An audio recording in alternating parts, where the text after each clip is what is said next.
Es la herramienta punitiva por excelencia que tiene el Estado, ¿no? La prisión preventiva oficiosa funciona precisamente como un disuasivo que tiene el Estado para que en determinados delitos las personas la piensen antes de cometer el hecho ilícito. Aquí el detalle es que la prisión preventiva oficiosa o prisión preventiva en automático, como se pudiese comprender un poco más, es que ya no es la excepción, ya casi es la regla en todos los delitos. Ah, catacumbas. Catacumbas, sí, son áreas insalubres ahí bajo la tierra, Sí. en donde pues las condiciones son infrahumanas, para de alguna manera ilustrar las condiciones en las que se encuentran los imputados que están sujetos a prisión preventiva justificada o prisión preventiva oficiosa. Septiembre del 2015 estábamos en cero y en último lugar a nivel nacional el presidente de la República había dicho no va a haber prórroga y en junio del 2016 entra en vigor, así que tienen que estar Pero listos el dinero con todo. estaba bien guardadito ahí, ¿no? Les dejaron todo, ¿qué no? 93 millones de pesos, ¿qué no? No. Pues ahí sí vuelvo a mi reconocimiento a Raúl Guillén, que fue el operativo. Y vino un linchamiento a nivel nacional en sistema, contra ¿no? de ministerios públicos y muy en particular de jueces, en el sentido de que, no, pues ellos son los que están provocando la inseguridad aquí en el país porque acuñaron la famosa puerta giratoria, culpando, vuelvo a lo mismo, a ministerios públicos y a jueces, y bueno, pues también son seres humanos, ¿no? Entonces, ¿qué dijeron al tiempo? Ah, no, bueno, pues si lo que quieren es que estén todos encerrados, pues vamos a empezar a encerrar. Es el peligro de los jueces, la literalidad de los jueces, ¿no? Y lo malo es que el principio ya está en el 19 de la Constitución. Tienes que atender a la literalidad de la ley. Fíjate qué absurdo, cuántos siglos hemos retrocedido con este principio que acaba de establecer el legislador constitucional.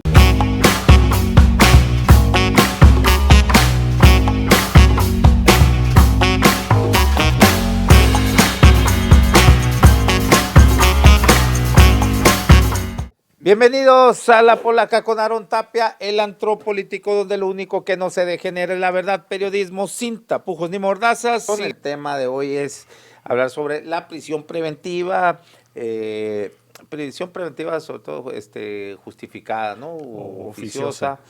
Bueno, hay que ver si hay algún vicio, si está bien sustentada, porque de pronto como que yo por lo menos aquí en Sonora detecto como que es un vicio, un deporte nacional, ¿no? Estar, enciérralo, como antes, me parece terrible, ¿no? Ese dicho que hay entre abogados antes era un auto de formal prisión y una tacita, y un vasito de agua, a nadie se le niega. Hoy una vinculación a proceso y un vasito, pues a nadie se le niega, entonces, o prisión preventiva, ¿no? Pues peor tantito. Bienvenidos, muchas gracias por estar acá, Rodolfo Montes de Oca y Martín Torres. ¿Por dónde iniciamos con el magistrado? ¿Cuántos te aventaste ahí desde que eras juez? En prisión preventiva oficiosa.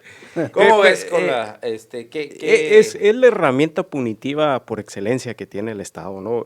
La prisión preventiva oficiosa funciona precisamente como un disuasivo que tiene el Estado para que en determinados delitos las personas la piensen antes de cometer el hecho ilícito. Aquí el detalle es que la prisión preventiva oficiosa o prisión preventiva en automático, como se pudiese comprender un poco más, es que ya no es la excepción, ya casi es la regla en todos los delitos, ¿no? Y contraviniendo el sistema de justicia penal, ¿no? Lo que pasa es que México forma parte de un sistema interamericano de justicia, es decir, tenemos a la Corte Interamericana de Derechos Humanos, que en el 7 de noviembre de 2022 dictó sentencia en el caso Sopastle-Tepile contra México y otros contra México, donde dijo la Corte Interamericana, oye, México, el artículo 19 de la Constitución que tú tienes, donde establece la prisión preventiva oficiosa o automática, es inconvencional. ¿Por qué? Porque transgrede el principio de presunción de inocencia, le dijo, e impacta eso en otros principios, ¿no? Y le dijo, oye, en México tienes que modificar tu constitución para eliminar la prisión preventiva de manera oficiosa. No tengo ningún problema con la prisión preventiva justificada, pero la prisión preventiva oficiosa sí transgrede el principio de presunción de inocencia. Y es el caso que hasta ahorita no hemos dado cumplimiento a esa sentencia por parte de la Corte Interamericana de Derechos Humanos, ¿no? La justificada también te la meten con calzador, porque te la acomodan como sea, ¿no? Me he dado cuenta que en varias oportunidades que se tienen en el análisis de la justificación de la prisión preventiva, en muchas ocasiones esgrimen o argumentan o establecen argumentos o razonamientos que no tienen nada que ver con un peligro de sustracción del imputado, que no tienen que ver con un peligro hacia la víctima o hacia el propio proceso, y se establece la prisión preventiva justificada. Afortunadamente tenemos todavía el juicio de amparo, donde podemos hacer valer esta circunstancia, pero el hecho de que el Estado mexicano no haya dado cumplimiento a la sentencia de la Corte Interamericana, pues dice mucho de cuál es el futuro de esta figura en nuestro país, porque todavía la Suprema Corte tiene que analizar si le hace caso o no le hace caso, o cómo le hace caso al cumplimiento de esta sentencia de la Corte Interamericana de Derechos Humanos, que ya nos dijo, es inconvencional tu Constitución, y es ahí donde estriba también parte del problema, ¿no? La propia jurisprudencia de la Suprema Corte, que se ha estado analizando, ha establecido en una visión que un grupo de analistas jurídicos establecen que ya la Suprema Corte determinó que cuando la Constitución establece una restricción, tiene que atenderse a lo que establece la Constitución, es decir, el derecho doméstico. Y otra corriente de analistas jurídicos establecen que cuando la Constitución establece una restricción, pero el sistema interamericano dice que esa restricción es inconvencional o va en contra del Pacto de San José de Costa Rica, debe atenderse a lo que establece el Pacto de San José de Costa Rica, es decir, establece vamos a decir, un escalón más arriba en esos casos de la Constitución de nuestro derecho doméstico. Y ahí es el agarre donde actualmente nos encontramos. Ahorita, desafortunadamente, ya este caso va a ser analizado por la nueva Suprema Corte de Justicia de la Nación, y ya podemos más o menos hacer una previsión de hacia dónde vamos, ¿no? Con esa determinación, ¿no? Ok. Rodolfo Montes de Oca, ¿por qué Catatumbas? Catacumbas. Catacumbas. Catacumbas, sí, las catacumbas pues son como... Pues son subterráneas, ¿sí? ¿No? Como... Sí, no, son áreas insalubres ahí bajo la tierra, sí, en donde pues las condiciones son infrahumanas. Obviamente que esa palabra, bueno, pues es para de alguna manera ilustrar las condiciones en las que se encuentran los imputados que están sujetos a prisión preventiva, ya sea prisión preventiva justificada o prisión preventiva oficiosa. Sin embargo, hay que recordar que cuando les imponen aún ese tipo de medidas cautelares, ellos siguen gozando el principio de presunción de inocencia. ¿Y eso qué quiere decir? Tenemos que convencernos de eso, de que son inocentes. Sin embargo, lamentablemente, ha venido permeando o se ha venido transmitiendo el hecho de que a quien vinculan a proceso y que además le imponen esa prisión preventiva como si ya fuera culpable. Sin embargo, o inclusive, la propia Constitución señala que quienes estén internos en un centro de reinserción social tienen que tener condiciones muy diferentes entre quienes todavía no tienen una condena y quienes ya la tienen. Sin embargo, y ahí andan revueltos. Son no revueltos, pero sí en las mismas condiciones. Yo creo que a lo mejor una reja, hay una malla de esas ciclónicas, ahí los puede separar, pero pues en cuanto a lo que genera, como es estigmatización, ruptura familiar, pérdida laboral, afectaciones psicológicas, condiciones insalubres, condiciones alimentarias deficientes, hacinamientos, y ya no hablemos de gente decente que puede estar ahí, porque pues sabemos que de auto de vinculación a proceso, bueno, pues se dicta solamente con con indicios razonables que le permitan suponer al juez que se cometió ese hecho que se considera delictivo, y entonces eso, bueno, pues le da una manga muy ancha al juez para poder vincular, y ahorita entraré de manera muy breve también a la manga todavía más ancha que tiene para imponer la prisión preventiva justificada.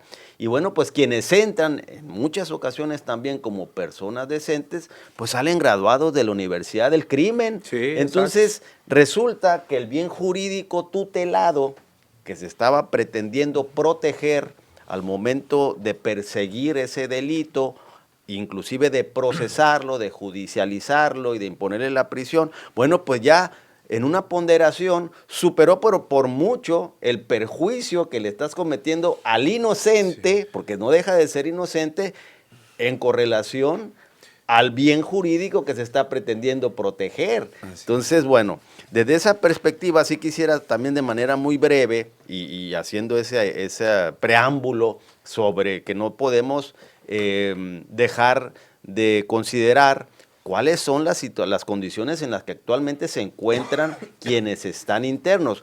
Si ese internamiento, si realmente se cumpliera, inclusive ya no digo con países de primer mundo, sino con lo que refiere la Ley Nacional de Ejecución Penal, y de tal manera que las condiciones, si realmente fueran diferentes entre los sentenciados y quienes están sujetos a proceso y todavía no reciben una condena y por tanto se les debe de considerar como inocentes, es decir, pues hay que tratarlos como inocentes en un lugar donde tengan un espacio digno, donde puedan continuar estudiando, donde puedan tener una alimentación más digna, todo absolutamente más digno, es decir, las condiciones de un inocente que se encuentra, bueno, interno, porque está sujeto a un proceso, pero no en las mismas condiciones que los condenados, que inclusive ni los condenados debían de tener esas condiciones. Sin embargo, bueno, pues ahí se pudiera decir que en un momento dado, bueno, ya se le dictó una sentencia, quedó firme y esas son las condiciones, eso es lo que alcanza para ponerles, pues no, bueno. Entonces es por eso que ha venido surgiendo pues ya muchas quejas, precisamente como lo acabas de mencionar, por el incremento tan exponencial que ha habido en la población de los centros de reinserción social y muy en particular en las áreas de imputados. ¿Y de dónde viene esto? Pues ¿qué ha sucedido? Porque tú lo has mencionado también muy acertadamente aquí. El tema del sistema penal acusatorio es la presunción de inocencia y la carga que tiene que tener la autoridad acusadora, el Ministerio Público, para acreditar la culpabilidad de esa persona. Bueno, tomando en cuenta esa filosofía en cuanto a la presunción de inocencia y todas las consecuencias que conlleva, no nomás la privación de la libertad preventiva, sino cómo la llevan, es decir, todo lo que padecen al interior, y lo acabo de enumerar hace un momento. Entonces, precisamente en las capacitaciones, en el espíritu de este nuevo sistema de justicia penal, se inculcó o se transmitió a los operadores, desde los agentes del Ministerio Público hasta los jueces, por lo menos aquí en el ámbito local de Sonora, y tengo entendido que a nivel federal también, me acuerdo que estaba el magistrado Olvera, que lo debe de conocer, Juan José Olvera, él era el que estaba encargado a nivel del Poder Judicial Federal de coordinar la implementación allá, en el sentido de que se debía de privilegiar todas las diferentes medidas cautelares que no fuera la prisión preventiva, que esta, tal como lo establece, pues la misma ley ahí sí, que es la última ratio, es decir, es la salida ya, la prisión preventiva va a ser cuando de plano, ninguna de las otras 13 alternativas de las que habla el artículo 155 del Código Nacional de Procedimientos Penales sea viable porque sea idónea, necesaria y proporcional, entonces sí vete a esa. Pero después de que analices y consideres que definitivamente las otras medidas menos lesivas no son suficientes. Y entonces, inclusive el Código Nacional contempla o establece en el artículo 140 que cuando hay una detención en flagrancia, el agente del Ministerio Público tiene una facultad que, si bien es cierto, no es absolutamente discrecional o arbitraria, pero sí le permite ahí determinar si va a retener 48 horas al imputado para poder recabar datos de prueba y decidir si va a judicializar o no, o bien en ese mismo momento dictarle alguna medida en libertad durante una vez que se lo ponen a disposición y ya con más calma en el tiempo judicializar. Entonces, los agentes del Ministerio Público, y me voy a trasladar al año diciembre del 2015 fue cuando se inició la implementación del sistema aquí en Sonora. Y de ese diciembre y a partir del año 2016... desde mucho antes, ¿no? No, la fecha, más bien lo que pasa es esto, no, que la fecha, para ser claro en ese punto, la fecha límite que había puesto de acuerdo al transitorio constitucional eran 8 años que se vencían en junio del año 2016. El problema que sucedió fue que cuando nosotros llegamos en el 2015, en octubre septiembre del 2015, No estábamos en cero. Y en último lugar, a nivel nacional, el presidente de la República había dicho no va a haber prórroga y en junio del 2016 entra en vigor, así que tienen que estar Pero listos el dinero con todo. estaba bien guardadito ahí, ¿no? Les dejaron todo, ¿qué no? 93 millones de pesos, ¿qué no? No. Hubo que, pues ahí sí, vuelvo a mi reconocimiento a Raúl Guillén, que fue el operativo. Yo lo saqué de su cubículo, le digo, te necesitamos para que nos ayudes con esto. Hizo un trabajo de reconocerse titánico, junto con la doctora Fromou y su apoyo, que ella era la encargada a nivel nacional de este tema. Y bueno, el caso es que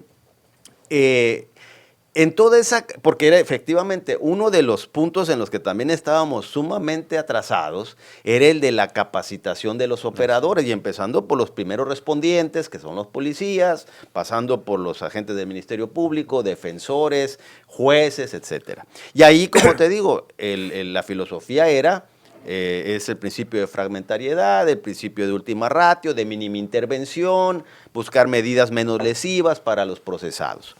Y así se empezó a aplicar el artículo 140 que te mencionaba hace un momento sobre los imputados que ponían los primeros respondientes a disposición de la gente del Ministerio Público. Con fundamento en el 140, el Ministerio Público decía, bueno, le voy a dictar otras medidas menos lesivas, no lo voy a retener las 48 horas y voy a preparar aquí mis registros de investigación para judicializar. Cuando se llegaba en un momento dado a la audiencia con el juez de control, que también tenía esa filosofía, ellos, pues sí, con todo cuidado, verificaban si era realmente indispensable aplicar la prisión preventiva justificada, aun cuando el artículo 168, 169 y 170 del Código Nacional de Procedimientos Penales, que aun cuando es casuístico, de manera enunciativa, pero casuístico en cuanto a cuando se debe de aplicar la prisión preventiva justificada, aún así todavía le deja una manga muy ancha de interpretación al juez de control. Y ahorita nomás te voy a decir dos para que veas cómo si al final el juez de control tiene, en mi concepto, toda la facultad para decidir en ese momento si le va a imponer la prisión preventiva justificada o no. Pero en ese contexto que había, filosófico por llamarlo de alguna manera, pues sí se limitaban a imponer la prisión preventiva. ¿Qué sucedió? Coincidió con que en el país empezó a incrementarse la incidencia delictiva, pero no tenía una correlación directa con la implementación del sistema penal acusatorio. Sin embargo, los poderes ejecutivos de los estados y los ayuntamientos, en especial los presidentes municipales, inclusive alguna vez aquí, mencioné, pero es un ejemplo vivo. Allá andaba pidiendo. Es un ejemplo ese de cómo ante su incapacidad para que el trabajo de prevención tuviera resultados y evitar la comisión de delitos, pues la salida fácil fue el discurso de que no, toda la culpa la tiene el sistema penal acusatorio. Los agarramos porque y luego los sueltan. Nosotros detenemos a todos, decían, a todos, nomás que el Ministerio Público lo suelta, y si no lo suelta, es el juez. Ellos dos son los culpables. Entonces sí vino un linchamiento a nivel nacional en contra de ministerios públicos y muy en particular de jueces, en el sentido de que, no, pues ellos son los que están provocando la inseguridad aquí en el país, porque la famosa, ¿tú te acuerdas? Acuñaron la famosa puerta giratoria. Y entonces esa famosa puerta giratoria se volvió muy popular como término, culpando, vuelvo a lo mismo, a ministerios públicos y a jueces. Y bueno, pues también son seres humanos, ¿no? Entonces, ¿qué dijeron al tiempo? Ah, no, bueno, pues si lo que quieren es que estén todos encerrados, pues vamos a empezar a encerrar. Y entonces los agentes del Ministerio Público en el artículo 140 que acabo de mencionar, no, ¿qué medidas en libertad? De aquí te voy a retener las 48 horas. ¿Y qué decían? El juez, que él decida. Si el juez lo libera, pues el juez va a ser el que va a tener que poner el lomo. Que salga en la mañanera el juez. Y entonces han salido, y salieron muchos. Sí. Y entonces el juez... Y ahora son delegados. Y el juez, y entonces, no, pero está bien, pero... No, algo bastante injusto, incluso ni oportunidad de defenderse le dieron al juez. En ese momento, pues. Ahorita está Pedro diciendo... Contreras, ¿te acuerdas? Si me terminan ahorita, ¿verdad? Y ya comentamos ese punto que también es muy interesante, muy importante como ejemplo también de esto. Y el juez también, pues ya le ponen a disposición al imputado, y ante el ambiente mediático decía, bueno, yo tampoco voy a poner el lomo. pues vas para adentro. Y ahora sí que sin tener que torcer la ley, porque los supuestos que mencionaba yo ahorita, el artículo 168, 169 y 170 del Código Nacional de Procedimientos Penales, le dan un gran margen al juez para poder imponer la prisión preventiva justificada. O sea, nomás te doy un ejemplo. Si tú vas y pasas el fin, vas y pasas el fin de semana ya a San dónde? Carlos. Ajá. A San Carlos. No, pues Ay, digo yo que- pensaba que no, adentro no, a San Carlos. No, pues pasé ahí. una vez ahí, un día de esos que te agarra por borracho, pues, ¿no? Ah, Que bueno, te pero van esa es la municipal. Sí, sí, Es la no, municipal, no, hombre, también es otra cosa. No, Imagínate. pero estar ahí 12 pero pinches horas pero esa es encerrado, cosa, o sea. pero esa es cosa de niños Sí, en no, comparación sí, con no, aquello. totalmente. Pero en fin, el caso es que vas a San Carlos tú. Y entonces, pues tienes un accidente culposo, sin intención. Resulta que machucaste a alguien, no lo mataste, nomás lo lesionaste, le quebraste un brazo o lo fracturaste en algo, nada tan grave, pero es una lesión que pues es un delito culposo porque son lesiones. Bueno, pues resulta que te llevan ahí ante el juez de control por las lesiones, te llevan con el Ministerio Público dice efectivamente, aquí lo voy a retener 48 horas. ¿Por qué? Porque para empezar, fíjate lo que dice el artículo 168 en su fracción primera, cuáles son las circunstancias que deberá de tomar en consideración el juez para decidir si está garantizado o no la comparecencia del imputado. Dice, primero es el arraigo que tenga en el lugar donde deba ser juzgado, determinado por el domicilio, residencia habitual, asiento de la familia y las facilidades para abandonar el lugar o permanecer oculto. Es decir, tú no tienes residencia, ni domicilio, ni vivienda en Guaymas. Guaymas tiene su distrito judicial y tú no tienes una residencia ahí. Hay por ahí un criterio aislado, no obligatorio, de un tribunal colegiado, y aquí no me dejará mentir el magistrado, que establece, bueno, una interpretación de que el arraigo no debe de considerarse el lugar donde se va a llevar el juicio, sino que tú tengas un arraigo en algún lugar, pero un arraigo. Pero no deja de ser un criterio aislado que no es obligatorio y que los jueces ahí sí que con la mano en la cintura te dicen, pues sí, pues a lo mejor es un criterio de un tribunal colegiado, sin embargo a mí no me obliga. En primer lugar no es ni de mi circuito, en primer lugar. Y en segundo lugar no es jurisprudencia obligatoria. Así que en mi concepto, tú vives en Hermosillo, ese para mí es un riesgo fundado de fuga, peligro de sustracción, de tal manera que vas a llevar el proceso aquí encerrado. Si nos regresamos al 2016, yo considero que ese juez de control hubiera tenido el criterio y hubiera dicho, bueno, pues vive en Hermosillo, es un accidente culposo, no veo peligro de sustracción, no veo peligro de obstaculización del desarrollo de la investigación, no veo un riesgo para los testigos, la víctima, para la comunidad. Le voy a poner que tiene que venir cada 15 días a firmar aquí o cada semana a firmar nada más y que no se acerque a las víctimas, etc. Las medidas que mencioné hace un momento, que son de la 1 a la 13 del artículo 155. Sin embargo, esta manga ancha, por ejemplo, es una de las que ahorita pueden utilizar tranquilamente. Y tú dices, pero ¿cómo si nomás fue porque atropellé a alguien ahí culposamente, no fueron daños? O es más, ni siquiera lo lesionaste, estás pensando que nomás fueron daños al vehículo. Pues es daño en propiedad ajena, también es un delito, pues, ¿no? Culposamente. Es el peligro de los jueces, la literalidad de los jueces, ¿no? Y lo malo es que el principio ya está en el 19 de la Constitución. Te está diciendo el constituyente permanente en la reforma del 19 de la Constitución, oye, tú juez de control, tienes que atender a la literalidad de la ley. Fíjate qué absurdo, cuántos siglos hemos retrocedido con este principio que acaba de establecer el legislador constitucional en la propia Constitución. Tienes que atender a la literalidad de lo que se establece en la ley. Y el artículo 19 de la Constitución establece precisamente algunos supuestos en los que te vas a ir a prisión preventiva oficiosa, en automático, y es lo que te causa más daño. Pero lo que está causando ahorita más daño en la sociedad es precisamente el miedo que tiene el juez a ser señalado, el miedo que tiene el juez a que si determina que no va a prisión preventiva, esta persona, ¿por qué? Porque tiene un arraigo funcional, como le llamamos a esta figura. Pero ¿sabes qué? Apareces en la mañanera y ¿sabes qué? Se te van a abrir una carpeta de investigación y puede que vayas a la cárcel porque yo soy fiscalía y te puedo inventar lo que me dé mi gana. Y ese miedo es también política punitiva del Estado. Necesitamos jueces valientes. ¿A qué me estoy refiriendo? Como sabe muy bien Rodolfo, el 19 de la Constitución fue reformada hace un poco, ¿no? Hace Diciembre. Relativamente muy poco, y dice, ¿sabes qué? Juez de control, tienes que atender a la literalidad de la ley. Pero una cosa es el juez de control y otra cosa es el juez constitucional, el juez de amparo, ¿no? Tenemos una sentencia de una Corte Interamericana que nos dice, oye, es inconvencional el 19 de la Constitución, no debe existir la prisión preventiva oficiosa, pero el juez de control, que también ejerce un control de convencionalidad. ¿Qué quiere decir esto? Que el juez de control está obligado también a atender la literalidad de lo que establece la Constitución, pero también está obligado a atender lo que establece la sentencia de la Corte Interamericana. Esto significa que el juez de control está en un conflicto constante, hasta que la Suprema Corte se pronuncie sobre ello. ¿Qué está decidiendo actualmente el juez de control, tanto en materia federal como en lo local?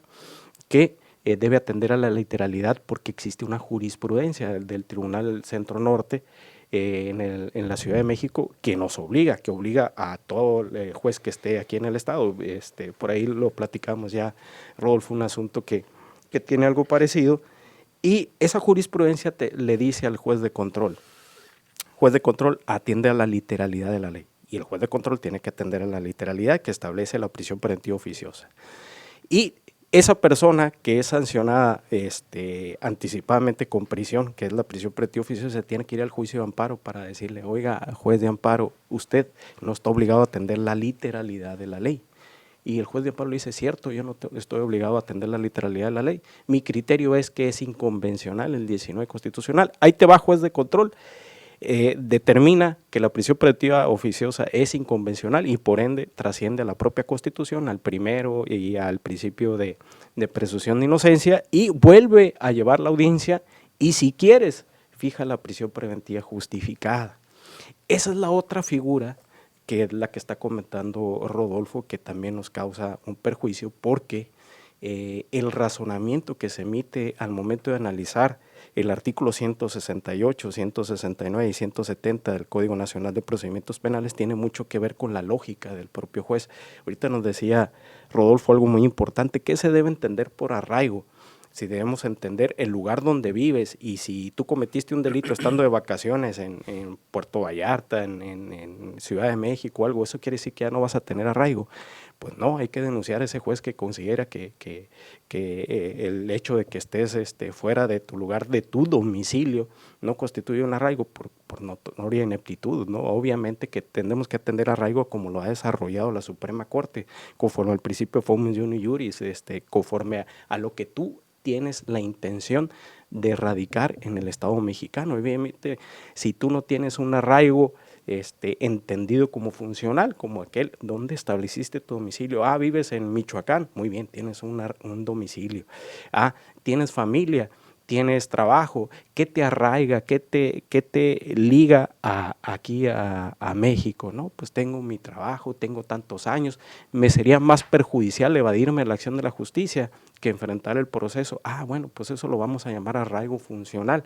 Acredítame tu arraigo funcional para determinar que no existe un desarraigo de tu parte, ¿no? A ver, la pena. Pues vamos a ver si la pena por sí sola no puede determinarse para fijar una prisión preventiva justificada. Se tiene que analizar con otros elementos. La pena por sí misma no podría ser suficiente para considerar que una persona se va a evadir de la acción de la justicia, como pudiera ser, 20 años de prisión. Bueno, pero acuérdate que estamos en un derecho penal de acto, no derecho penal del enemigo. Necesito saber si realmente qué probabilidades hay de que tú te vas de la acción de la justicia por el solo hecho de la pena que prevé, la pena máxima que prevé el propio delito. Y luego está el otro, el comportamiento del imputado respecto a si va a intervenir en el proceso penal o si va a tratar de influir en la víctima o en la parte ofendida. Entonces, todo ese análisis se tiene que realizar en la audiencia de la medida cautelar y el juez y las partes tienen que llevar precisamente ese caminito, seguir ese caminito para poder determinar si realmente existe peligro de fuga, si existe peligro de obstaculización del proceso o si existe un peligro para los testigos o las víctimas. De nuevo, no está justificada la prisión preventiva. Sin embargo, como dice Rodolfo, ahora, y como bien anotas tú, Aaron, la prisión preventiva se está dando casi en automático, y llamémosle oficiosa o justificada. El solo hecho de decir, oye, cometiste el delito en Quino, pero vives en Hermosillo, no le hace, pero pues no vives allá, no vives aquí, y esa sola circunstancia ya te desarraiga de aquí. No, no es cierto, no es cierto. Es más bien un pretexto para fijar la prisión preventiva justificada y que no sea señalado el juez para efecto de que, mira, esa puerta giratoria, yo lo agarro y tú lo sueltas, yo lo agarro y tú lo sueltas y te voy a fijar un proceso. Oye, a lo que le interesa al ama de casa, a lo que le interesa al ciudadano común es que la gente que esté en la cárcel merezca estar en la cárcel, y que la gente que no esté en la cárcel es porque no merece estar en la cárcel, y te corresponde a ti, aparato del sistema de justicia, determinar eso. No me importa cómo seas, pero yo te establecí a ti una garantía, juez. ¿Cuál es? Independencia, imparcialidad, autonomía. Tú tienes que ser valiente conforme a esos principios, y si esa persona no tiene que estar en la cárcel, no va a estar en la cárcel por ti, juez, no va a estar en la cárcel. Que cometa algún otro delito respecto del cual sí se justifique que esté en la cárcel, pero ahorita, como dice Rodolfo, oye, tú chocaste estando de vacaciones, por eso vas a ir a prisión preventiva. Claro que no, claro que no. El razonamiento lógico te dice que no. Entonces, esa persona va a estar sujeta a otra medida cautelar, quizás tenga que ir un mes, cada mes o cada semana, o fijar un domicilio en determinada parte, pero no imponer la sanción punitiva como política criminal. No le corresponde eso al juzgador. También está muy relacionado con temas de gente, pues como siempre pasa, ¿no? Recae más en los escasos recursos que no tienen para, a lo mejor... O el enfermo que consume droga. Sí, o sea, un robo famélico, por ejemplo, ¿no? Que si por no necesidades, ya. y como dice Rodolfo, o sea, de los estragos, esto para hablar de los estragos que causa el vicio de la prisión preventiva, pues son, por ejemplo, cómo se atiborran de trabajo el Poder Judicial, y hay muchos casos, bueno, también hay ineficiencia, pero hay muchos casos ahí que no reciben su primera audiencia todavía. Bueno, pues. ahí sí debo decirte lo siguiente. No, ahí sí no. Lo que sí debía aclararte en ese aspecto es que si a ti te puso a disposición el agente del Ministerio Público después de que él te retuvo las 48 horas porque un delito en flagrancia y lo lleva y lo pone a disposición del juez, sí se lleva dentro de las 10 horas, cuando mucho. No va a estar días, eso sí no. Eso, por alguien a quien yo escuché, por aquí alguien dijo que, oye, ¿cómo es posible que estén en prisión, estén internados? Ya no le llamaremos prisión preventiva porque no la puede tener si todavía no ha tenido la audiencia inicial. Es decir, está internado esperando su audiencia inicial y tiene días o meses ahí. No, eso sí no puede, eso sí no es cierto. Es imposible. Es imposible. No, 1 hora, 2 horas, 3 horas cuando mucho, pero no puede, eso es falso. Excede las 72 horas y el hay director un movimiento, del Cerezo tiene que sacarlo. Hay un movimiento ahí, todos somos uno somos todo, algo así. De señoras, o sea, madres o padres de gente que está ahí, que precisamente están acusando que tienen meses sus hijos o sus parientes, pero ¿sabes que están puede esperando ser? la audiencia inicial. No, muy probable. No, la audiencia inicial, acuérdate, nomás para ser muy, muy precisos ¿Y qué técnicamente y lo que en la práctica sucede. La investigación. No, yo creo que pidieron una audiencia de revisión de medida cautelar. Inclusive la revisión de medida cautelar si es interna, o sea, si se las designan en 48 horas más tardar. Cuando están internos, si quieres una revisión de la medida. Más bien, es alguna audiencia, no sé, si de sobreseimiento o una audiencia general para reclamar alguna omisión del Ministerio Público, algún tipo de esas audiencias. Pero lo que sí es audiencia inicial, te puedo asegurar que en horas posteriores a que lo internaron, se llevó a cabo y se resolvió, si no ese momento, porque pidió a lo mejor la ampliación del término, que puede ser a 72 horas o 144 horas, según lo decide el propio imputado y su defensor. Y ahí ya, bueno, además desde un principio, ahí desde la primera presentación, ahí, aunque pida ampliación del término constitucional, ahí se tendrá que debatir sobre la medida cautelar. Ahí le impondrán en todo caso la prisión preventiva, ya está determinada, y si está interno ahí es porque ya está dictada la prisión preventiva. No puede ser que yo entiendo que no es de mala fe los comentarios, porque aquí inclusive lo traigo lo que dijo la señora Laura Valencia, que me parece pues muy sentido y muy comprensible su comportamiento y su reclamo. Sin embargo, sí técnicamente, no sé si sería ella o quien lo diría, pero esa mención de que tienen días, semanas, meses, y que están internos y que no se ha llevado a cabo la audiencia inicial, eso sí es falso. Probablemente se refiere a la etapa de juicio. Hay una ¿no? confusión, Juicio, exactamente, oiga, no, y ahí sí van a tardar más. Van a tardar más porque tomando en cuenta el colapso, y ese ya es otro tema que hemos analizado, platicado, comentado nomás, que también podría ser tema de otro programa, ¿por qué se ha colapsado el sistema penal acusatorio, por lo menos aquí en Sonora? Y ya mencionaba yo que en eso tiene mucho que ver la Fiscalía General de Justicia, que es en donde alrededor de ella gira el sistema penal acusatorio. Tiene que aplicarse en su mayor extensión los criterios de oportunidad, los acuerdos reparatorios, los procedimientos abreviados, porque si no, entonces no funciona. Si no, pasa lo que está pasando. Sí, porque si sus estadísticas las miden en cuanto a judicialización,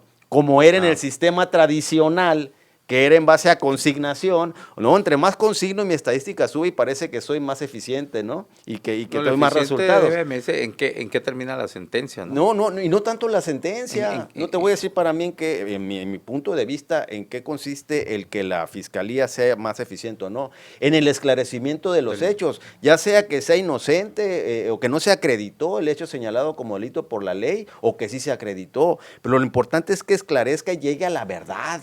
Y si llega a la verdad, por lo menos jurídica, y determina que esto no es judicializable porque no hay elementos para considerar que hay un hecho señalado como delito por la ley, eso no quiere decir que haya sido un fracaso de la Fiscalía, al contrario, fungió como debe ser, respetando el principio de presunción de inocencia, investigó, determinó que no había delito que perseguir, decretó el no ejercicio de la acción penal y se acabó. Ahí para mí eso ya cuenta dentro de su estadística y no fue y saturó al Poder Judicial de un asunto que le implica todo el aparato del desgaste, etcétera. Entonces, bueno, por eso, como les digo, es otra historia del colapso del sistema penal acusatorio, precisamente por no estar, en mi concepto, explotando como debían ser esas instituciones jurídicas que están contempladas en el Código Nacional de Procedimientos Penales y que son parte esencial del sistema penal acusatorio. Y ya nomás para terminar este punto en cuanto a lo que mencionaba de la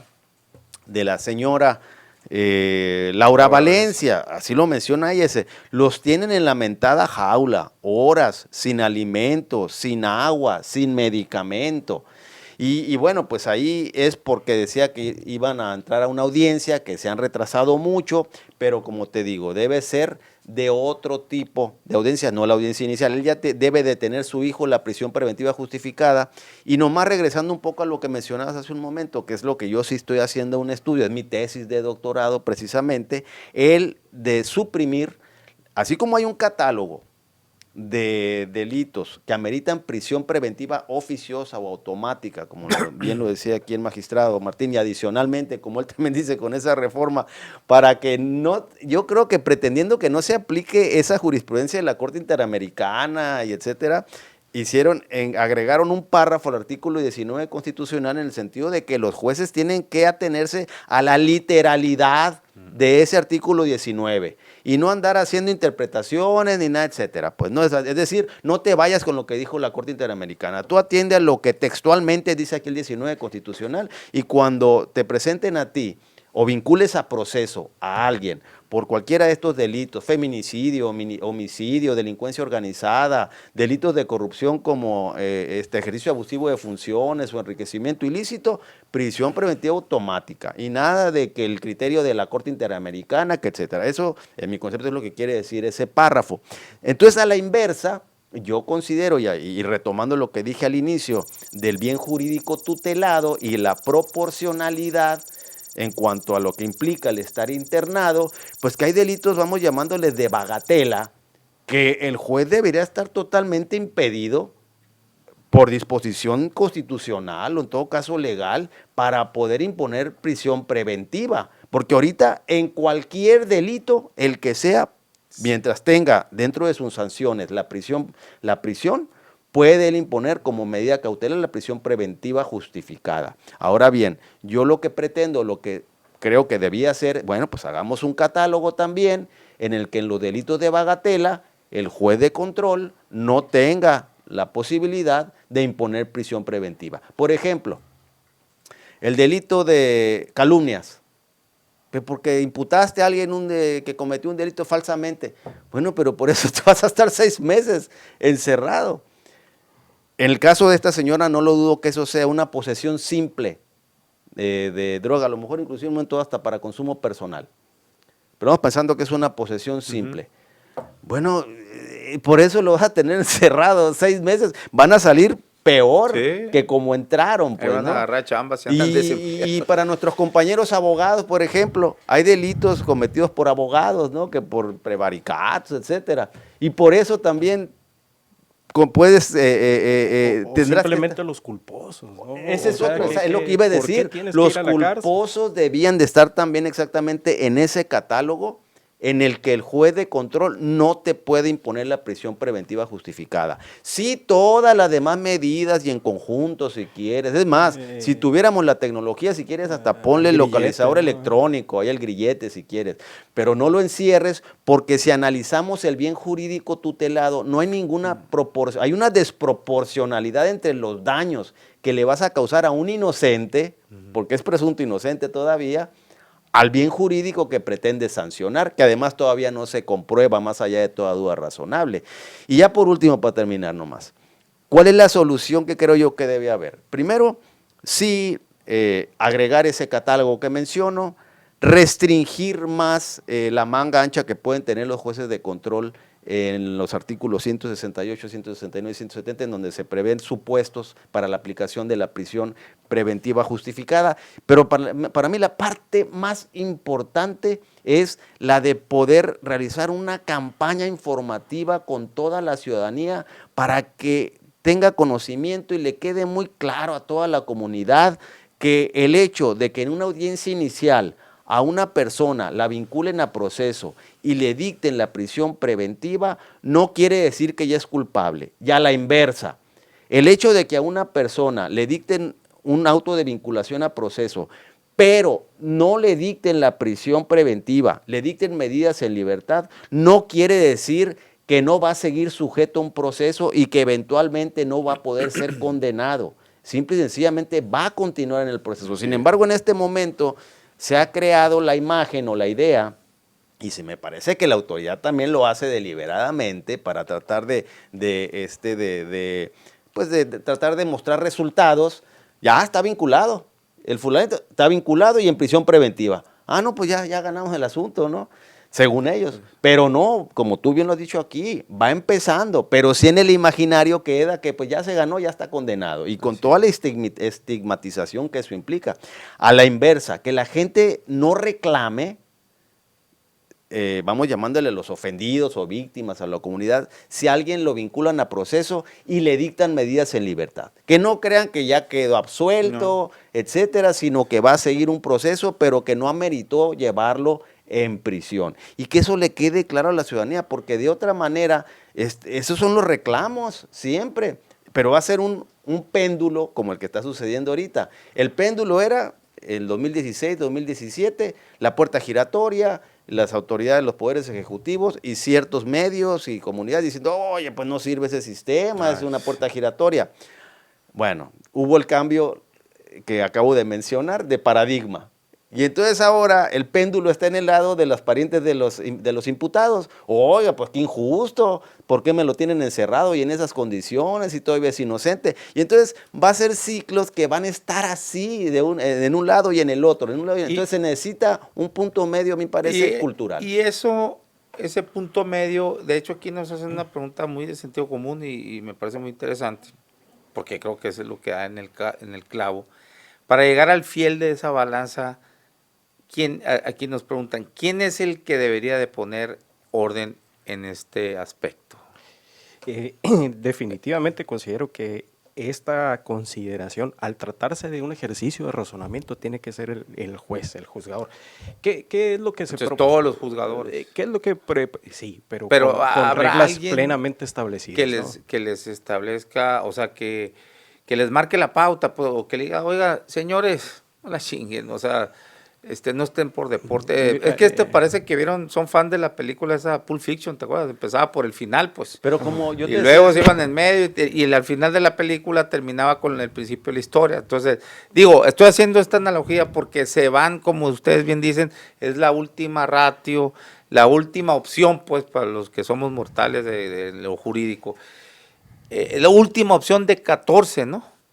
Hay 13 medidas cautelares antes de irte a dar la prisión preventiva, pero te van, pero está la inercia es que se resguardo va. domiciliario, o sea, te puedes ir del lugar de la cárcel, te vas a tu domicilio. Sí, con eso cumples todo. Pero mira, se cometen tantas injusticias, Aarón, con esta prisión preventiva, incluso la justificada. Muchas injusticias la hemos estado viendo, ¿no? Personas que son adictas van a la cárcel solo por el hecho de que a lo mejor ya no te logro localizar después. Es un tema que debería ser de salud, lo judicializa. Sí, lo judicializa. Eso era lo que era precisamente el anterior sistema, que era el inquisitorio, le llamaban, ¿no? Sí, ¿no? Sí.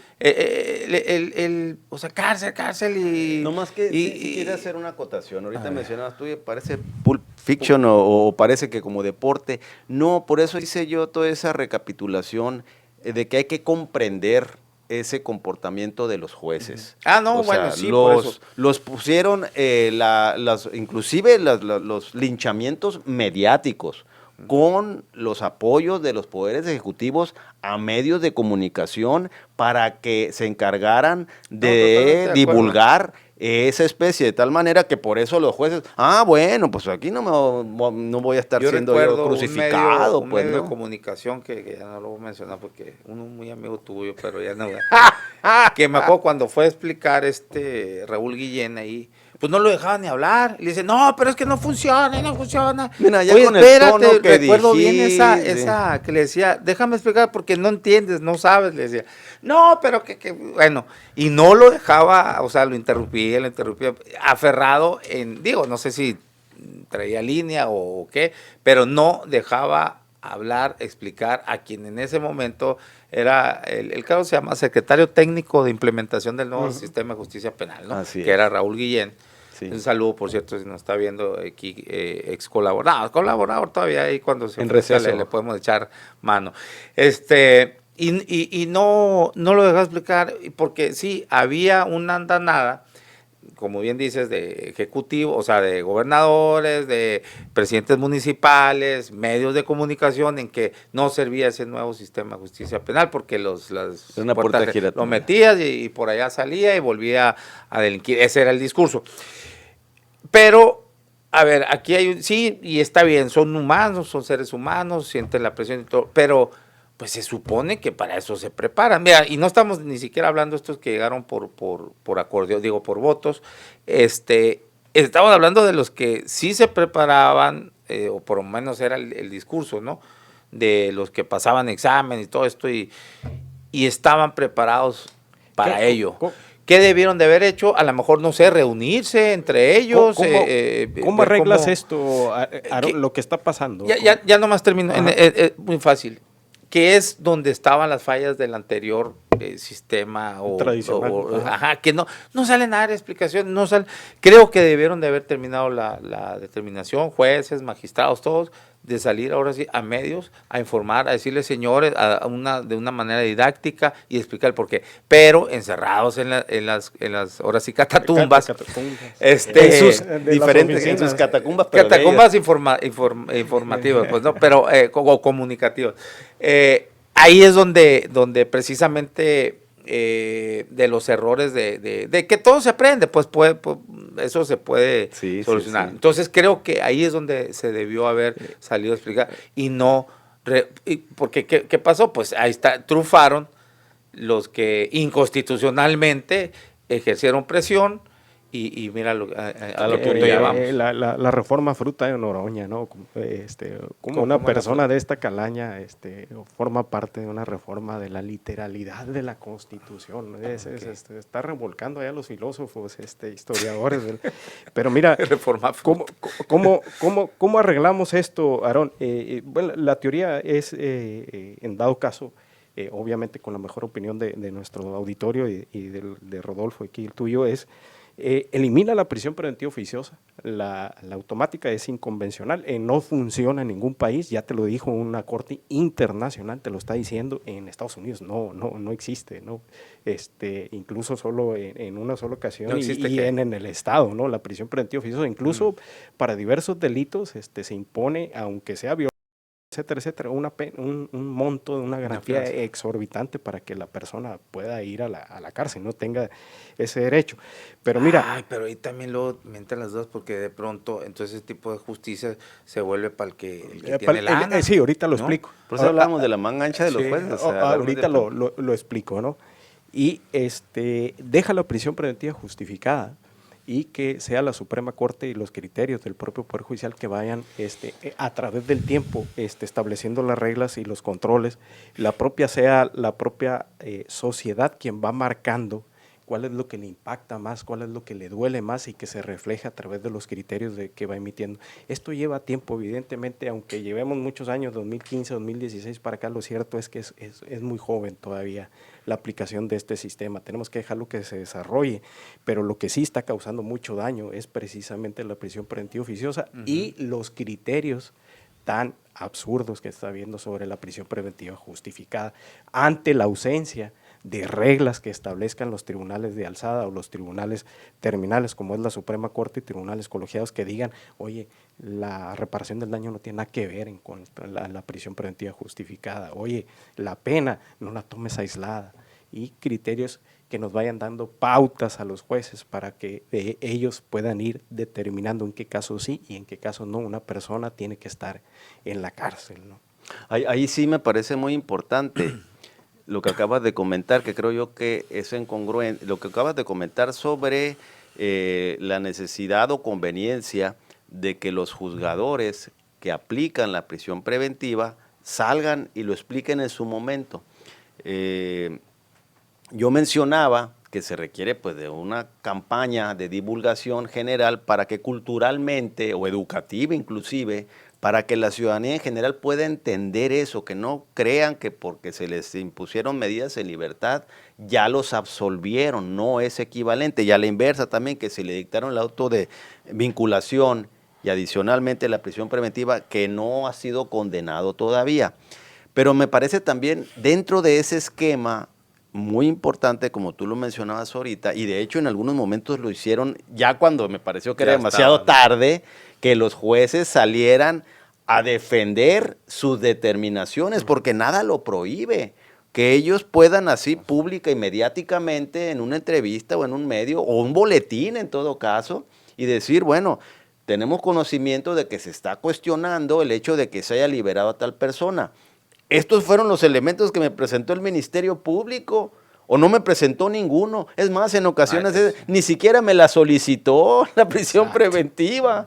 Entonces, pues, ¿qué querían que hiciera? Pero mientras no salgan y lo expliquen, bueno, pues entonces las otras partes van a hacer y deshacer, Claro, que es lo que sucede. Entonces, yo sí creo que en el marco de la reforma judicial, en donde, bueno, pues la transparencia, la cercanía, ese era uno de los propósitos, acercar al Poder Judicial a la ciudadanía. Creo que en ese carril encaja muy bien esa posibilidad, y no nomás posibilidad, sino necesidad de que los jueces, ya sean de carrera o de los que salieron ganadores en el proceso, que ellos empiecen poco a poco ya a salir, cuando sean casos o temas que estén controvertidos, pues no a todos, o a lo mejor una cápsula semanal, a lo mejor ilustrativa, pero sí en los casos en los que mediáticamente se les esté señalando, cuestionando, que salgan a defenderse. Yo creo que eso ayudaría mucho precisamente a que ellos mismos digan, bueno, entonces sí, ya ahora sí puedo empezar a imponer medidas en libertad, no estar dictando prisiones. ¿Por qué? Porque tengo manera de que la gente me lo entienda. Sí, fíjate aquí, entrando, y también para ir cerrando, y aquí aprovechando conectar el tema de Aníbal Castro Borbón, cuando fue señalado ahí, para quien no ubique por el nombre, fue de los jueces, dos jueces, ¿no? Señaló ahí, Dos, acá de Sonora. Enrique Hernández Ajá. y Aníbal Castro. Qué buena ¿no? memoria tiene. Que Harfuch, es que Aníbal lo No, conozco, Aníbal es más sí, o sí, menos pero de el mi generación. Hernández me llama la sí, atención. pero pues sí, lo bueno que eran dos nomás. No, y es que ya te he visto Sí. otras cosas también que Sí. mencionas. Ah, no, aquí. tengo buena memoria para lo corto, tengo cortocircuito, ¿no? Pero se me quedan grabadas muchas cosas. Pero bueno, fueron mencionadas en el máximo púlpito de la mañanera por el secretario de Seguridad Pública Federal, García Harfuch, como jueces que estaban en sospecha de estar vinculados, pues, ¿no? Al crimen organizado, porque habían cambiado medidas cautelares y que soltaban a gente que estaba acusada, relacionada con delitos contra la salud, ¿no? O sea, por lo general narcotráfico, pues, ¿no? Delincuencia Una organizada. guardería a veces. Sí. Entonces, yo recuerdo que, pero sin más, ¿no? Y no explica nada más, no dice, no, o sea, no enseña por La qué audiencia, presentó la ¿dónde? audiencia, exacto. Pero ni así, fíjate, ni Aníbal Castro ni Enrique Hernández salieron ellos con voz propia a desmentir. Quien tuvo que salir ahí fue Pedro Contreras, también colaborador de este espacio, y dio varias entrevistas. Él en su calidad de administrador del Centro Penal de Justicia Federal en Sonora, a explicar en varios medios, tanto nacionales como aquí lo tuve, estuvo en otros medios aquí locales. Claro. Lo trataron mal, fíjate, y esto que es un medio aquí que a mí me ha dado espacio donde presento reportajes, sin embargo, ahí con Álvaro Delgado y Alejandro Páez Varela. Estaban tipo como... Pero tienen inclinación. Sí, pues, claro, ¿no? claro, inclinación a la 4T, no van a creer que otro tipo de inclinación. Pero, Estaban en el trayecto de querer justificar la Sí. reforma judicial y no iban a aceptar que exactamente. hubo un error. O sea, mal ahí porque no dejaban, sí. o sea, les daba todos los argumentos, pero Contreras. Y Ya, me acuerdo de esa entrevista también cuando Raúl Guillén, pues que te digo, no le dejan hablar, no, que está jodido el chingo el sistema, el nuevo sistema, en ese momento Como aquella nuevo, misma ¿no? entrevista. Haz de cuenta, me recordó mucho. Sí. Entonces, pero ni así, creo que los jueces ya se deben de abrir más a eso, a la comunicación, o a los juzgadores en general, ¿no? O por lo menos eliminarle esa prohibición, porque si Exacto. Aníbal hubiera salido, lo corre ahí mismo el consejo, pues no puedes ir a hablar de algo que tú tienes porque tienes el deber de secrecía, ¿no? Así lo- pues, Bueno, sí, lo que inmediatamente la pasa es que no responsabilidad puedes opinar así administrativa, pues. abiertamente, pues no. Bueno, se supone que con la reforma sí, ¿no? Mira, hubiera salido Y Aníbal a invitó decir... a los magistrados, fíjate que dijeron que más cercanos al pueblo y que iban a salir aquí estuvieron y yo a 3 le pregunté, van a dar explicaciones con ahorita con pero el yo te voy a asunto explicar. y no están Yo te voy a tampoco explicar lo que saliendo yo creo, ¿no? explicaciones. Poniéndome en los zapatos de un juez ahorita normal y de, por ejemplo, en el caso ese de Aníbal. Obviamente que él solo, contra todo ese aparato, en donde, como tú mismo mencionaste ahorita, se hizo esa exposición por parte de esa figura y con todo el aparato que hay ahí alrededor, pues el juez, imagínate, pues más linchado sale si él solo. Por eso yo No, bueno, pensaría pero más bien... ¿cuántos jueces mencionaron? No, porque mencionó de sí, todos los sí, estados. lo que yo si diría más bien hubieran, es a esto. Inclusive no que fuera que por evento, sino que pudiera haber en cada uno de los poderes judiciales un área de comunicación profesional. Por ejemplo, tengo entendido, por ejemplo, el Poder Judicial aquí en el Estado de Sonora no tiene un área especial así de comunicación social, un vocero o algo así. Entonces, yo creo que el Poder Judicial Federal, que sí manda boletines, tiene un área de comunicación, pero no una a la que los pone a estar yendo a entrevistar. Yo creo que debían de tener inclusive con un magistrado vocero o con un juez vocero, que en ese tipo de casos siempre esté disponible para dar la cara y explicar. O el del centro, tu amigo debería de, así como Pedro Contreras, creo que son los indicados. O sea, Pedro Contreras es lo mismo que tu amigo Luis Fabián, nada más que lo federal, ¿no? Es el que, pues, el que no coordina, sé, pues exactamente. el que tiene que tener todo ahí. No es lo exactamente las, lo mismo. Las audiencias, todo eso, ¿no? Es más, es el símil, pues más bueno, o menos. ok. Vamos pensando que yo creo que ellos tareas deberían parecidas. de ser son, creo, los idóneos de salir, pues como lo hizo Pedro Bueno, Contreras. entonces es lo que pasa, que Pedro Contreras, yo creo aquí, él, por motivos de su trabajo, tiene conocimiento de todo eso, pero como tú bien dijiste, él tiene su tarea son la administración de gestión ahí, de audiencias, etcétera. Pero debe haber alguien que además sepa comunicar, o sea, un área especial. O buscar un magistrado, un juez que pueda estar, no sé, en receso, que se sepa que puede comunicar y que se encargue de estar siendo el enlace para que cuando los medios o cuando el mismo Poder Judicial que corresponda detecte un tema que está afectando la imagen institucional, que salga y que exponga. Pero no un juez o un magistrado en funciones porque, pues digo, lo vas a distraer de su trabajo, pero alguien con esa formación jurídica y que sea, o sea, que hay una oficina de comunicación y que esté alguien preparado para poder comunicar. Lo ideal desde, vamos a decir, desde los romanos es que el juez hable a través de sus sentencias y ese es el principio que hemos visto. ¿Por qué? Porque a nosotros los ciudadanos nos interesa que el juez no se inmiscuya ni se distraiga. Pero ahorita, cuando te señala el oficialismo en televisión abierta y te dice, oye, tú, que la medida cautelar, oye, ¿cuál oportunidad le dieron a Aníbal de decir en contra del oficialismo, de salir a decir, oye, pero yo lo hice porque me lo indicaron acá arriba en el tribunal de alzada, yo cumplí nada más, pero que ya tu prestigio quedó y mira las consecuencias que estamos viendo ahorita. Pues. Y además, eso cuando se suscitó eso,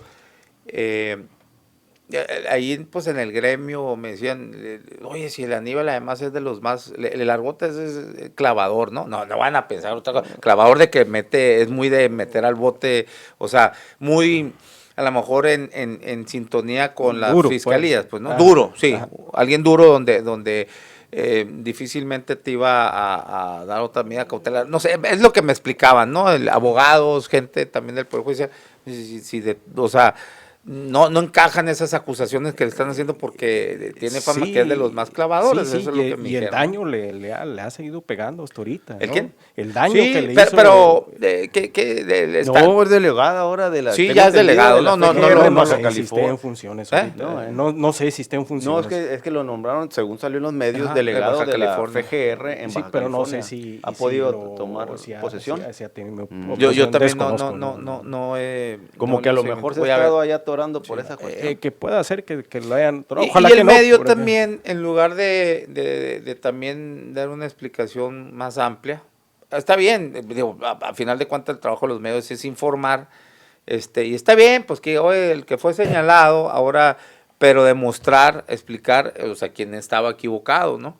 No, pues el Z, que es mis respetos, ¿no? Uno de los medios, pero en este caso creo que como que está como medio obsesionado con la 4T, entonces es tratar de echar el jodazo. Sí, mira, al que acusan, ahora nos los mandan aquí creo que así fue ese sentido, que creo que hay una falla periodística, pues ahí, ¿no? En un sentido más ético, yo creo que debió haber informado también la defensa que tuvo en su momento Aníbal Castro y poner la realidad. Pero bueno, te ponen y luego súmale que muchos son cabezas nada más, pues ¿no? Sí, que pero yo leí la nota y ahí no habla, o sea, solamente informa de lo que se acusó en ese momento en la mañanera. Entonces, el sentido era, mira lo que nos están mandando, ¿no? Y creo que es totalmente sesgado esa nota, pues, ¿no? Claro. Bueno, vamos a ver, bueno, para finalizar, para hacer el cierre. Bueno, pues yo nomás mi única conclusión sería esa, de que va a ser un péndulo. Estuvo el péndulo primero en la puerta giratoria, ahorita está el péndulo en los parientes de los internos en cuanto a lo injusto, y mientras no se encuentre ese fiel de la balanza que puede esto equilibrar, pues así va a ser cíclico. De tal manera que yo creo que ese fiel de la balanza o esa estrategia que pudiera lograr resolver esta situación sería una estrategia tiene que salir del gobierno para que se pueda culturalmente preparar a la ciudadanía para que tenga muy claro lo que ya expliqué varias veces ahí, pues, ¿no? En cuanto a qué implica la prisión preventiva, qué implica la vinculación a proceso, qué implican las medidas en libertad, etcétera. Y segundo, que sí creo yo muy importante que todos los poderes judiciales del país tengan un área profesional y eficiente de comunicación para precisamente lograr ese acercamiento con la comunidad. Y si bien es cierto, como bien dice el magistrado, los órganos jurisdiccionales y sus titulares hablan a través de sus sentencias, la realidad es que la comunidad, y si bien es cierto inclusive que si entramos a la página del órgano de administración judicial, donde habla ahí el buscador de sentencias, podemos encontrar pues miles de sentencias ahí muy interesantes, pero el común de la ciudadanía no se va a meter a estudiarlas ahí para ver si tal caso tuvo la razón o no el juez. Por eso la única manera es a través de un área de cada poder judicial en donde cuando haya temas que estén en el ambiente y donde se esté cuestionando una institución, que puedan dar la versión de la institución, y eso creo yo que al paso del tiempo va a hacer que los jueces se sientan respaldados y que entonces sí puedan aplicar ellos, como decía también acertadamente aquí el magistrado, pues de una manera sensata, razonable, las medidas cautelares. Y pues esa sería mi conclusión. Martín. En el caso, yo considero que todavía tenemos jueces en Berlín, ¿no? Todavía ¿Jueces qué? En Berlín. ¿Berlín? La metáfora que se utiliza mucho en el ámbito jurídico de que en Alemania va el terrateniente, el emperador o el rey, y pasa por un campo y le gusta un terreno y le dice al dueño del terreno, oye, para mañana ya te quiero fuera de este terreno porque aquí voy a poner mi casa de campo, ¿no? Y lo confronta el dueño, le dice, no señor, usted, aunque sea el emperador, usted no me va a sacar de aquí. ¿Cómo no? Mañana voy a venir y te voy a sacar. Al día siguiente va y el dueño del campo le dice, no, usted no puede sacarme. Aquí tengo una orden de un juez de Berlín que me dice que usted no me puede sacar de aquí. Y un juez impidió que fuera desalojado esa persona. Entonces, en México y en Hermosillo, aquí en Sonora, tenemos todavía jueces valientes, jueces independientes, autónomos, que aplican la ley con el sentido común, con el razonamiento, y considero que los principios que establece la propia Constitución son los que deben de regir y no las ideologías políticas, ¿no? Y en ese sentido considero que hay que forzar la interpretación de la ley. En este caso considero que no se debe de aplicar la prisión preventiva oficiosa, debe acatarse la determinación de la Corte Interamericana a hacer una jurisprudencia que obliga, al ser un precedente precisamente que nos obliga internacionalmente, incluso cuando exista una restricción en la Constitución, y en este caso aplicar la prisión preventiva justificada cuando se justifique. ¿A qué me refiero yo? Conforme a los principios de excepcionalidad, de necesidad y de proporcionalidad, como bien lo explicaba el doctor Rodolfo, solo cuando proporcionalmente, conforme al bien jurídico tutelado protegido, sea necesario y aplicarlo. De la otra forma no podrá ser aplicar. Es decir, no voy a ir a aplicar la prisión preventiva justificada en un caso de peculado, de delitos culposos o algo. ¿Por qué? Porque es más el daño que estoy ocasionando al bien jurídico y estoy mandando un mensaje totalmente erróneo, un sistema jurídico totalmente desfasado, anquilosado, un sistema jurídico punitivo, popular, que no es realmente donde estamos. No estamos en Venezuela, no estamos en Cuba, no estamos en un país de esos. Menciona un capitalista también para que es parejo. No, Haití, sí, porque luego nos van a tachar de derechosos, sí. Ajá. Sí, no estamos todavía bueno, no vamos a regresar a los años 80, ¿no? Donde si te agarran en flagrancia es que ya cometiste el delito, y eso es muy peligroso, bastante peligroso. Tan peligroso que lo fuimos desfasando y ahora vamos para atrás. No dejemos que volvamos en círculos Oye, pero ahí esos como tiempos, si te agarran, ¿no?, en flagrancia, pues sí cometiste el delito, ¿qué no? Y si hay una equivocación, resulta que la persona que le disparó resultó ser su marido, pero ella creía que era un ratero. Entonces vas a ir a prisión preventiva. No, deja tú. Entonces hay que tener mucho cuidado. O deja tú en flagrancia. Oye, pues no sabía que traía te capturaron, ¿no? Te capturaron los policías, pero no habías hecho nada. Ajá. Ellos están diciendo la típica, el conductor de un vehículo, la mula ciega, por ejemplo, ¿no? Oye, trae ¿no? Vas a prisión preventiva oficiosa. Y yo, ¿por qué? ¿Cuándo traía droga? Pues te pusieron la traía. droga. Desde ahorita, No, cabrón. Entonces hay que tener mucho cuidado con la prisión preventiva oficiosa. Bueno, hay más comentarios ahí que bueno, los voy a leer todos ya, pero ya, los abogados ya aquí traen hambre, tengo que soltarlos y bueno, los voy a leer todos los comentarios, pero pues ya fuera del aire. Muchas gracias, Rodolfo No, Montes de gracias Oca. a ti, gracias Te a ti, verías bien Armando. con un short de esos shorts Ahí tengo muchas fotos, ahí te las enseño. No, pero ahora póntelos para que salgas a entrenar con el Alexis ahí. Así sale el Alexis, chorcitos así. Gracias, ministro, casi ministro del retiro. Ya es ofensa esa ahorita. No, ya, ahorita a es estos ofensa. tiempos ya parece, ¿no? Que los lincharon, ni modo. Muchas gracias. Abrieron Gracias a el todos ustedes estadio. por la conexión. Nos vemos y nos escuchamos mañana a la 1 de la tarde acá en La Polaca con Aarón Tapia. Gracias.